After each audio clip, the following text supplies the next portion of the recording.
Oh, hello, Potato. As you can see, you have caught me right in, well, not the middle, but the end of decorating for the holidays. Black Friday has come and gone. It is now officially the holiday season. I mean, yeah, we've already had a couple of holidays, but this is, at least in the US, the official kind of start of the holiday season. Because again, Thanksgiving, the gateway to the shopping season, which honestly is not really true anymore. Black Friday's pretty much dead. The Black Friday that I have an affinity for, the Black Friday that I worked all those years in retail at, is not really with us any longer. It's just kind of Black November now. And I guess that's okay. I mean, as a result, we didn't actually buy very much for Black Friday this year. I did pick up a couple things. Nothing from Shop Disney, and nothing from Lego. I picked up a couple games, including my wife got me Starfield as a early present. Best Buy had it on sale for $55, which is the lowest price I've seen for it since it came out. And it's not $70, so that's not bad. And I picked up a couple holiday movies. Finally picked up. They have a new, I guess newish, new to me. I didn't know about it. They released Satoshi Kon's Tokyo Godfathers on Blu-ray with an English dub, and Tokyo Godfathers is one of my top 10 holiday films. It's just hard to watch because it's being subtitled. You have to sit there and just watch it. You can't do anything else while it's on. You'd have to watch. But now there's a dubbed version. I haven't watched it yet, but I'll let you know maybe later on how it is. And we also picked up Violent Night on disc. I just saw that for the first time a few weeks ago, and instantly joined my top 10 list. I had to pick a movie to bump out of the top 10 to make room for Violent Night, because Violent Night is absolutely a fantastic holiday movie. But aside from that, we didn't really get a lot of Black Friday stuff. I mean, partially because of money. I mean, we did buy Lego last week during the Insiders preview weekend thing, so I'm good there. I got my winter market stall, which we'll be building, I don't know, maybe next week we'll do a video on that. So otherwise, I've just really kind of been setting up in here, decorating. As you can see, Deadpool on a deer is back, because he is a holiday tradition. He's the best holiday tradition. He has joined us once again. We've got our little droids from last year's and apparently this year's Droid Factory Advent. And everything is just all as holly and jolly as it's going to get. And since we are setting up the holiday decorations this week, I thought it'd be a good time to be paid a little visit from some ghosts of Christmas past. Now, these require a little bit of stuff. They're not from Shop Disney, they're not from Lego, they're not really a pop culture item at all, at least not pop culture from this century, or I think really even the last century. But last spring, we took a trip to Disneyland back in May, June. And on that trip, we stopped in the town of Solvang, California. There's a video for that. In that video, we visited a year-round Christmas shop called, I believe, Yule Haus. And in that shop, I found the most epic Christmas decoration item in existence. And I didn't buy it because it was like $100. So fast forward to my birthday last year, and I received that most epic of Christmas items, and it's this. This is a Byer's Choice limited caroler doll from A Christmas Carol, and it is, of course, the Ghost of Christmas Future. He's got a wonderfully creepy, haunting face for a Christmas item. He's got Ebenezer Scrooge's tombstone, and you can sign up for a free catalog at byerschoice.com. Yeah, Spirit of Christmas Future. It is a Byer's Choice limited Christmas Carol. I think these actually are called carolers. Does it say in here? I believe these are just, no, it's just words about Christmas Carol. I'm not going to read those. I might have read them last year when I did the video on him. So yeah, I got him for my birthday, and frankly, that alone would have been great, because again, it is the most, cat hair on it. It is the best Christmas decoration ever, just slightly edging out my Mr. Hanky the Christmas Pooh figure.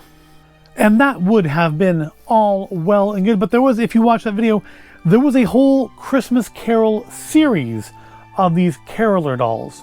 So fast forward to Christmas. And this is the part that's not covered in a video because I received them on Christmas and it was a little late to do them in a video at that point.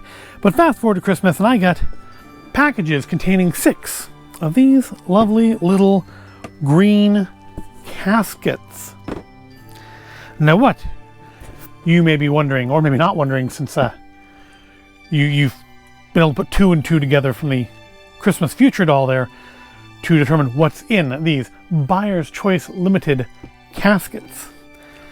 And it is, as you might guess, more A Christmas Carol dolls. And so I figured this week, since again I got them for Christmas last year, it was too late to look at them last year before Christmas because I didn't get them before Christmas.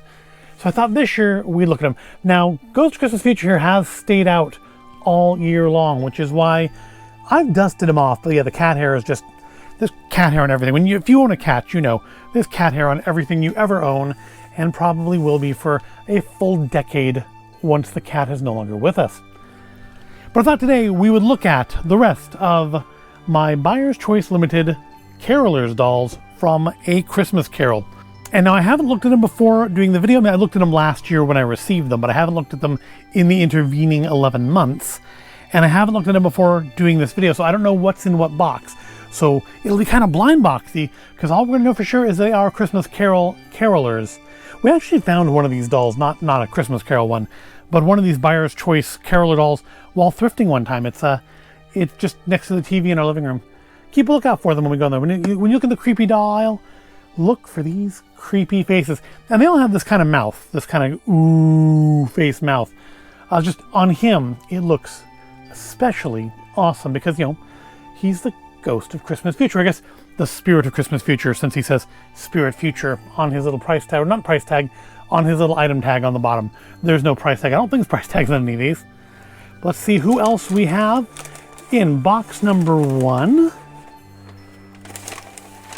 So they've been sealed away all year long to keep them nice and fresh. In box number 1 here we have the Ghost of Christmas Past. See, they all have the little oh, because like they're caroling. Oh, oh. He's got his horn aplenty. He's got his glass of wine. It looks like he could use a refill though. The glass of wine is empty. And I mean, he's not as epic as the Ghost of Christmas Future, because I mean that's a high bar to get over though. But he is very nice, nicely done.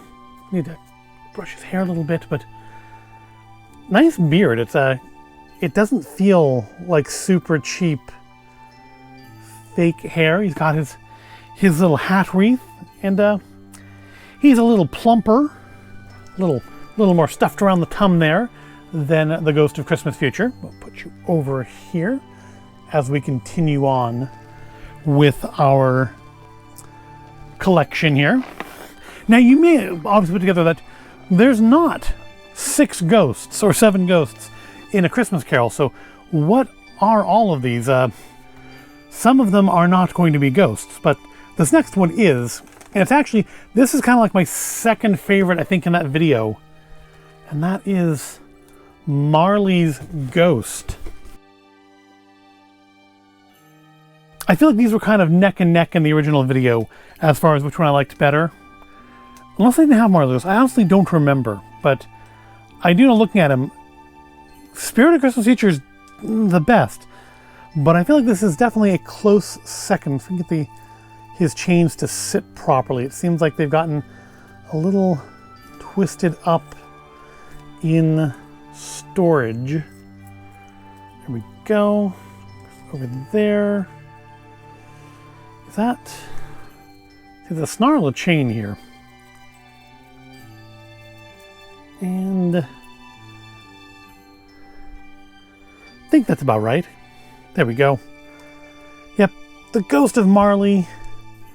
Again, got the O face. He's got the little bandage around the head. I guess I don't remember what the reason for that is, because honestly, most Christmas Carol versions I watch are Muppets Christmas Carol and Scrooged, where this is not really, I think, explained. But I know I've seen that in other versions of Christmas Carol. I feel like it's an old trope about toothaches, but I don't know if that would be an issue you'd have as a ghost. But here he is, bound for all eternity in the chains of his own making. There we go, that's better. That hangs a little more even. Is that right? I feel like, no, I feel like this is still not sitting quite right here. Hold on.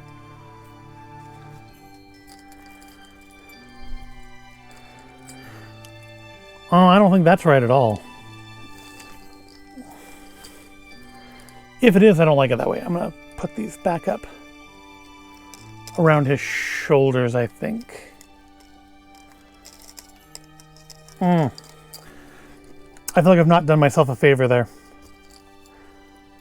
I'll see if I can find some pictures online to see how he's supposed to look, but I guess we'll leave him like that. I guess that actually makes sense. He's dragging the chains in many versions, right? So, yeah, there's the ghost of Marley. Let's see on the bottom here. Marley's ghost. Well, that's... I wonder why he's classified as a ghost and they're spirits. But he's got his little coat. He's very gaunt, very haunted looking. And that's part of why I like him almost as much as Christmas Future, because he's got a very haunting look in his face. And I really, really do love it. Next up, we have, what, 4 more of these to look at in our next green casket. This one's pretty light. I feel like... Oh, you know what?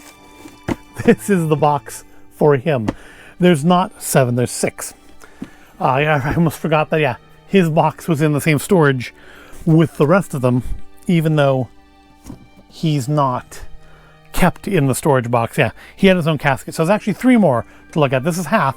Here's the other half. So, I mean, obviously there's going to be 1 more spirit, but then who are the other 2? Well, this will answer that. One of the other 2 is actually a twofer.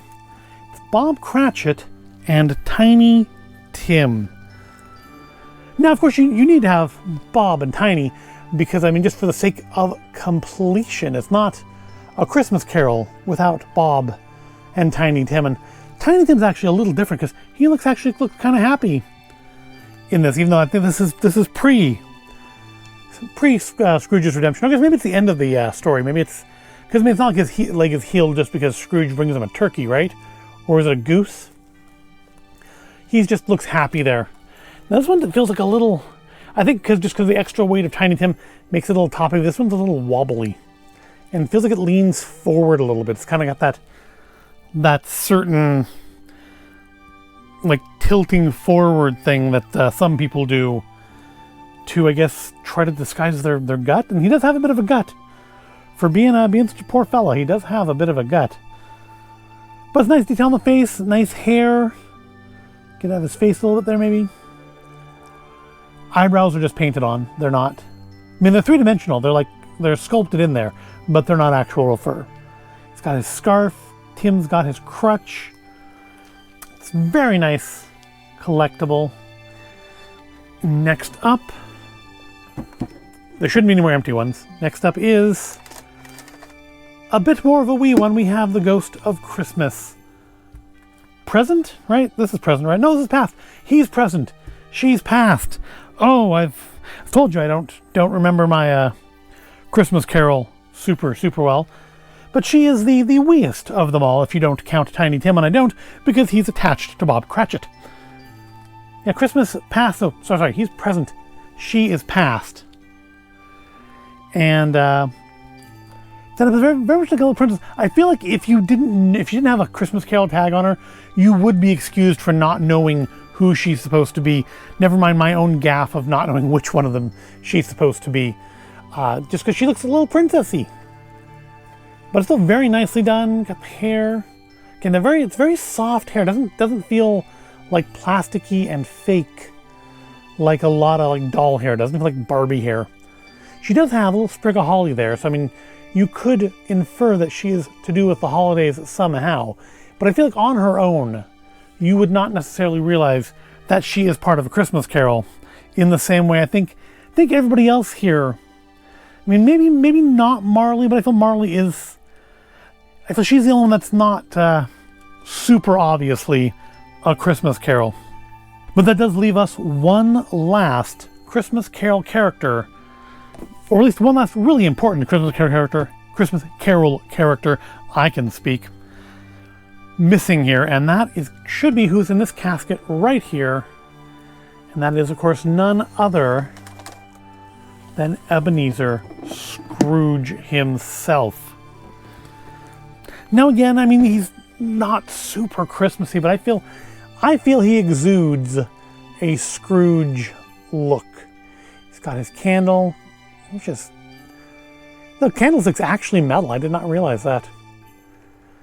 I wish his arm would stay up a little bit more straight, but that's fine. But him in his bedclothes, his stocking cap, he's got the more of the haunted face of the caroler. Very much not Cratchit. This is clearly him earlier in the story than maybe them. That might be them during present, even before Scrooge's redemption. But yeah, again, very nice and very nice. I do think as far as face sculpts though, he's probably my second favorite face. I mean, the face on Future there is nice, but it's mostly obscured by the robe. I mean, as far as actually faces you can see, the best face is definitely Cratchit. But I think Scrooge here's a good close second, because you can see the age in the sculpt, and frankly, he looks afraid. He doesn't look like a happy fellow. I mean, I don't think Ebenezer Scrooge is meant to be a happy fellow, but he looks a little afraid, like perhaps he's been visited by a whole bunch of ghosts tonight. But that is it. That is what I wanted to share with you this week. Getting into the holiday spirit, getting out the holiday decorations. They're not going to stay in here. They will actually go somewhere else in the house. The table's getting a little crowded as it is. The addition of that second bust, and... Did I have Madame Leota last year? I feel like I probably did. In fact, I'm sure I did, because I'm sure I had her at last Halloween. So she'd have been here last Christmas as well. Yeah, just I gotta leave room up here for the drinks trolley, for the advent calendars. It's just a week away. We're gonna start doing those advent calendars. That will be fun for me at least. I mean, hopefully you'll enjoy it and watch it. But yeah, we have I think some good stuff coming up for the month of December. We do have a couple of events we're going to be going to that I hope to be doing videos on, and we do have 24 days of advent calendar goodness. We got Lego, we got a non-Lego, and we do have the return of a different sort of Christmas spirits, the kind that come in bottles. But that is all stuff to look forward to in the next few weeks to wrap up the year. But that also wraps up this video. Let me know what you think of these.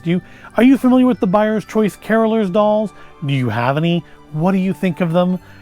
Which one of these do you think is the best one? Again, best, I mean, if I'm going to rank, I'm going to rank top three. Top three, Christmas Future, Marley, and Scrooge. But I think they're all pretty fantastic. But let me know what you think. Which ones are your favorites? Do you agree that maybe she could be, I don't know, that she doesn't necessarily just scream Christmas Carol the way everybody else here does? She's still really nice, and I do like her, and she definitely looks good as part of the group. Just if you took her out of context, I feel like maybe she could be I don't know how though. That's the thing, is I don't know how you'd make her more obviously Christmas Carol. Just because I feel like she's not... I don't feel like she has the distinctiveness even in any version of the story that the other two spirits have. But yeah, let me know which one is your favorite. And again, do you have any caroler dolls? What do you think of them? Do you like them? I mean, I suppose if you have them, you must like them, right? Yeah, just let me know in the comments what you think of them. But I will stop this here, because otherwise I'm just going to start repeating myself, saying I'm wrapping up, and asking you what you think about them. So I'm going to finish this video now. We do have lots more holiday stuff coming up in the next few weeks. I hope you'll stick around for it. The best way to do that, of course, is to make sure you've subscribed and rung the little I never ask for this part. Ring the little bell icon thing so you get notified when I post new videos, which is almost every day. And I'm surely some of them, if this interests you, then there's bound to be other things that interest you as well. But yeah, let me know in the comments, what do you think of these? And I will now, before I say that like fifth time, I will thank you for watching. I hope you found it at all interesting or entertaining. If you did, again, like and subscribe. And I will see you in the next video.